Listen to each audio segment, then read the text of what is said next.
Hello viewers, আজকে আমরা 27 feet by 30 fit একটি ফ্লোর প্ল্যান দেখবো, যেটার জন্য অনেকেই কমেন্ট করেছেন। এবং এই বিল্ডিংটি করতে টোটাল কত টাকা খরচ হয় ভিডিও শেষে বলে দিব, তো পুরো ভিডিওটি দেখুন। এটি হচ্ছে যে 27 feet by 30 feet, total 810 square feet. এটা 1.85 ডেসিমাল জায়গা। এটা হচ্ছে যে মেন এন্ট্রি হয়ে এপাশে একটি লিভিং রয়েছে, এপাশে একটি সিঁড়ি রয়েছে। তো সিঁড়ি হওয়ার পরে এখানে হচ্ছে যে ডাইনিং স্পেসটা রয়েছে, পাশে হচ্ছে যে কিচেনটা রয়েছে, এবং এই পাশে একটি বেডরুম, এই পাশে একটি বেডরুম, এই পাশে একটি বেডরুম এবং একটি টয়লেট রয়েছে।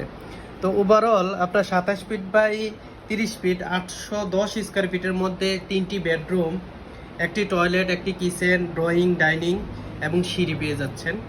তো এই ফ্লোর প্ল্যানটি অনুযায়ী আপনি যদি দোতলা ফাউন্ডেশন দিয়ে একতলা কমপ্লিট করেন, তো বর্তমান বাজার দর হিসাবে খরচ হতে পারে 18 থেকে 20 লক্ষ টাকা। তো ভিডিওটি ভালো লাগলে অবশ্যই শেয়ার করে দিবেন, এবং আপনি যদি চান যে আপনার জন্য এরকম একটি ভিডিও করে নিয়ে আসি, তাহলে কমেন্ট বক্সে আপনার জমির পরিমাণটি লিখুন, পরবর্তী ভিডিও আপনার জন্য করে নিয়ে আসবো। আর যে কোনো ধরনের বিল্ডিং ডিজাইন করতে সরাসরি আমাদের সাথে যোগাযোগ করুন। ধন্যবাদ সবাইকে, আসসালামু আলাইকুম।